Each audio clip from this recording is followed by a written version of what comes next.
Hi friend, स्वागत है आपका सतेंद्र ITI के डिजिटल लर्निंग क्लास में। मैं दिनेश कुमार आज आप सबों के लिए लेकर आए हैं कंपाउंड मोटर। जैसा कि हम लोग पिछले क्लास में पढ़ चुके हैं शंट मोटर, उससे पहले क्लास में पढ़े थे सीरीज मोटर। क्योंकि मोटर का जो वर्गीकरण था हमने देखा था कि 3 रूपों में उसका वर्गीकृत किया गया है, सीरीज मोटर, शंट मोटर और कंपाउंड मोटर। तो हमने 2 क्लास में पहले पढ़ चुका है सीरीज मोटर और शंट मोटर। आज हम लोगों को पढ़ना है कंपाउंड मोटर। तो सबसे पहले हम लोग जानेंगे कि कंपाउंड मोटर किसे कहते हैं। कहता है वह मोटर जिसमें 2 फील्ड वाइंडिंग हो, एक सीरीज फील्ड वाइंडिंग और दूसरा शंट फील्ड वाइंडिंग, उसे कंपाउंड मोटर कहते हैं। अब फिर से इसको ध्यान में रख सकते हैं, परिभाषा को याद कर सकते हैं कि वह मोटर जिसमें 2 प्रकार के फील्ड वाइंडिंग हो, एक सीरीज फील्ड वाइंडिंग और दूसरा शंट फील्ड वाइंडिंग, उसे कंपाउंड मोटर कहते हैं। जैसा कि आप सब शंट का परिभाषा पढ़े थे, डेफिनेशन पढ़े थे, उसमें एक ही फील्ड वाइंडिंग थे, शंट में शंट फील्ड और सीरीज में सीरीज फील्ड। लेकिन कंपाउंड में क्या होता है, सीरीज फील्ड भी होता है और शंट फील्ड भी होता है। यानी सीरीज फील्ड और शंट फील्ड होने के कारण ही इस मोटर का प्रयोग हम लोग किसके लिए करते हैं, मतलब शंट और सीरीज दोनों का कॉम्बिनेशन कार्य से हम कर सकते हैं। मतलब आपको अगर समान गति में भी चाहिए कि थोड़ा सा कमी करना है हमको गति, तो आप कंपाउंड मोटर का चयन कर लेते हैं। अगर आपको थोड़ा सा लोड ज़्यादा चाहिए तो कंपाउंड मोटर का चयन करते हैं, कम चाहिए तो कंपाउंड मोटर का चयन करते हैं। और इसलिए यह संभव है क्योंकि इसमें 2 प्रकार के वाइंडिंग किए जाते हैं। इसमें वाइंडिंग कितने प्रकार के किए जाते हैं, 2 प्रकार के। कौन कौन से, तो सीरीज वाइंडिंग और शंट वाइंडिंग। इसलिए इसका प्रयोग हम लोग कहां पर करते हैं, जहां गति निरंतर परिवर्तित होते रहते हैं। जहां गति निरंतर परिवर्तित होते रहते हैं, ऐसे स्थानों में कंपाउंड मोटर का प्रयोग करते हैं। और अगर बात कर लें तो कंपाउंड मोटर 2 प्रकार के होते हैं। कंपाउंड मोटर 2 प्रकार के होते हैं। पहला है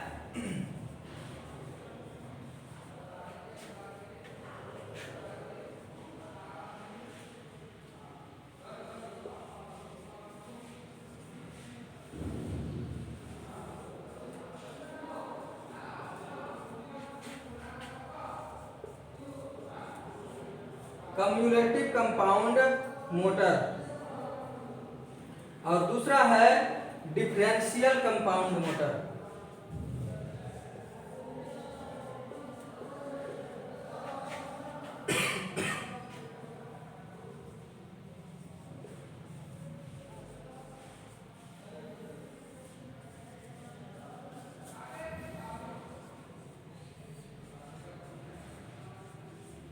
डिफरेंशियल कंपाउंड मोटर। तो आप देखें कि पहले जो हम लोग सीरीज मोटर पढ़े वो उसमें कोई प्रकार नहीं था, शंट मोटर पढ़े उसमें कोई प्रकार नहीं था, परंतु कंपाउंड मोटर 2 प्रकार के होते हैं। कंपाउंड मोटर कितने प्रकार के होते हैं, 2 प्रकार के। पहला कम्युलेटिव कंपाउंड मोटर और दूसरा डिफरेंशियल कंपाउंड मोटर।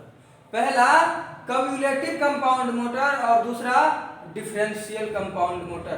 तो आज हम लोगों को जानना है कम्युलेटिव कंपाउंड मोटर के बारे में कि कम्युलेटिव कंपाउंड मोटर किस प्रकार से कार्य करता है। तो कहते हैं कि वह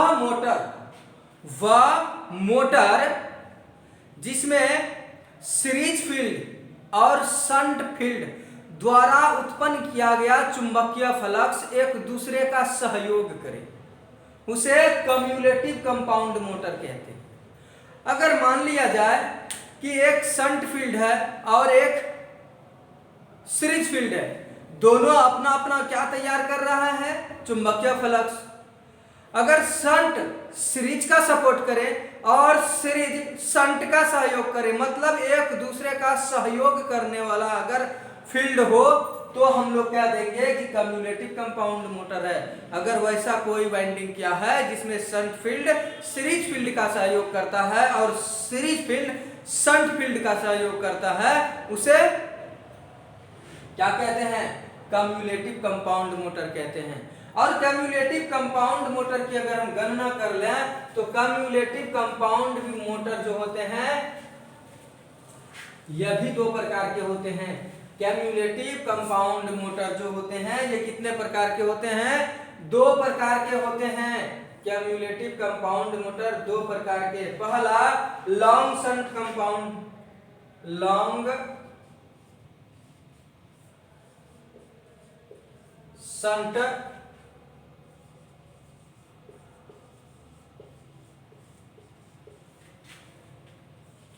कम्युलेटिव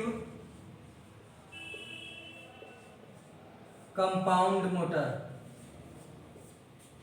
दूसरा शॉर्ट शंट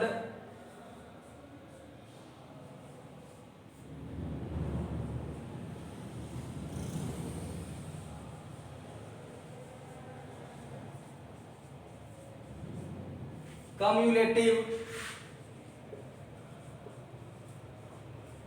कंपाउंड मोटर। आपने देखा कि कंपाउंड मोटर कितने प्रकार के? दो प्रकार के, कम्युलेटिव कंपाउंड मोटर और डिफरेंशियल कंपाउंड मोटर। जब हम लोग कम्युलेटिव कंपाउंड मोटर के बारे में पढ़े कि वह मोटर जिसमें सीरीज फील्ड शंट फील्ड का सीरीज फील्ड द्वारा उत्पन्न चुंबकीय फ्लक्स शंट फील्ड द्वारा उत्पन्न चुंबकीय फ्लक्स का क्या करे? सहयोग करे, और शंट फील्ड द्वारा उत्पन्न चुंबकीय फ्लक्स सीरीज फील्ड के उत्पन्न चुंबकीय फ्लक्स का सहयोग करे, तो ऐसे मोटर को कम्युलेटिव कंपाउंड मोटर कहते हैं। और जब कम्युलेटिव कंपाउंड मोटर को पढ़े तो हमने देखा कि यहाँ पर भी दो प्रकार के होते हैं, यानी कम्युलेटिव कंपाउंड मोटर भी कितने प्रकार के होते हैं? दो प्रकार के होते हैं। पहला long shunt cumulative compound motor. पहला कौन होता है? Long shunt cumulative compound motor, और दूसरा short shunt cumulative compound motor. तो सबसे पहले हम लोगों को क्या करना होगा? इसका चित्र देखना होगा, और चित्र के माध्यम से ही हम लोग समझने की कोशिश करेंगे कि लॉन्ग शंट और short shunt cumulative compound motor किस प्रकार से होते हैं। मान लिया जाए हमारे पास एक फील्ड ये है और हम इस पर एक आर्मेचर लगा रखे हैं,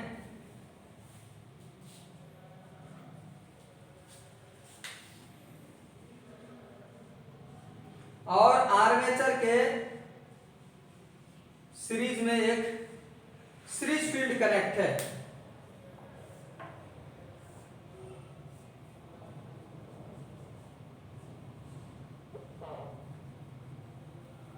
सीरीज फील्ड कनेक्ट है, और यहां से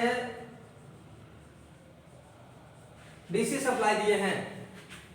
ये आर्मेचर है, ये क्या है? शंट फील्ड, ये सीरीज फील्ड।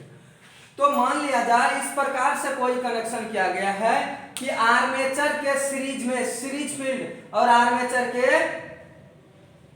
समांतर में शंट फील्ड। लेकिन आप गौर से अगर इस पिक्चर को देखें तो आप देख पाएंगे कि यहां पर जो है आर्मेचर और सीरीज फील्ड के समांतर में शंट फील्ड है।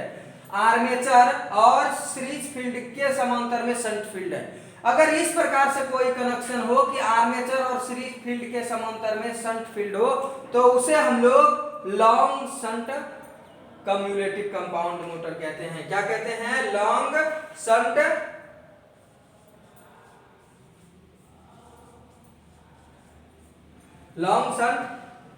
कम्युलेटिव कंपाउंड मोटर कहते हैं। कब?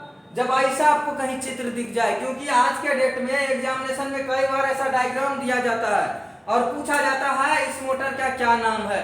तो आप ध्यान दीजिए कि इस मोटर को हम long shunt cumulative compound motor कहते हैं। कब? और जरूरी नहीं कि इसी प्रकार से चित्र हो, चित्र में कोई बदलाव हो सकता है, परंतु करेक्शन में कोई बदलाव नहीं होता है। बदलाव इसलिए नहीं होता है कि long shunt cumulative compound motor जो होता है उसका शंट फील्ड आर्मेचर और सीरीज फील्ड दोनों का समांतर होता है। किसका होता है? आर्मेचर और सीरीज फील्ड दोनों के अगर समांतर में शंट फील्ड है तो उसको हम लोग long shunt cumulative compound motor कहते हैं। और अगर दूसरा इसका देखें कि short shunt cumulative compound motor, फिर हम किसको कहेंगे, तो उसका चित्र कुछ इस प्रकार से है।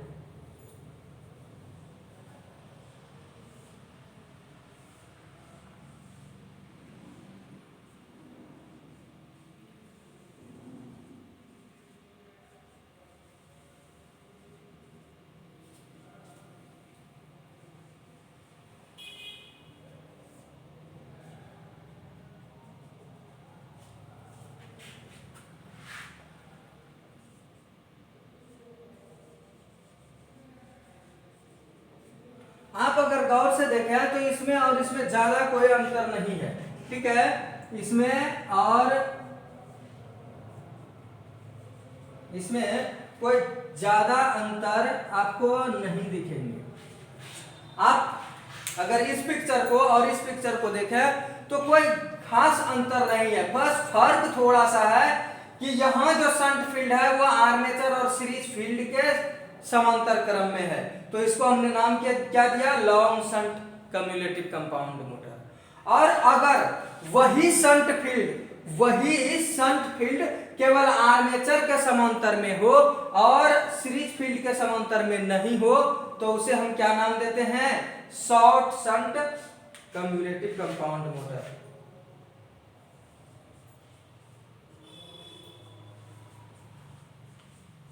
Short shunt cumulative compound motor. तो आपको इस पिक्चर के माध्यम से पूरी तरह समझ में आया होगा कि जो long shunt cumulative compound motor है उसका सप्लाई जो है वो किससे होकर शंट फील्ड तक आते हैं, आर्मेचर और सीरीज से होकर।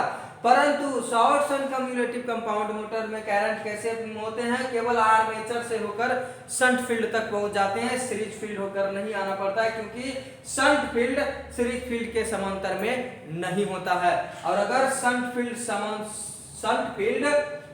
सीरीज फील्ड के समांतर में नहीं हो तो उसे शॉर्ट शंट कम्युलेटिव कंपाउंड, और अगर शंट फील्ड सीरीज फील्ड के समांतर में हो तो उसे long shunt cumulative compound motor कहते हैं। उम्मीद करते हैं कि आज आप सब कंपाउंड मोटर को पूरी तरह से समझ पाए होंगे। आज के लिए बस इतना ही, मिलते हैं नेक्स्ट क्लास में किसी नेक्स्ट टॉपिक को लेकर, तब तक के लिए धन्यवाद।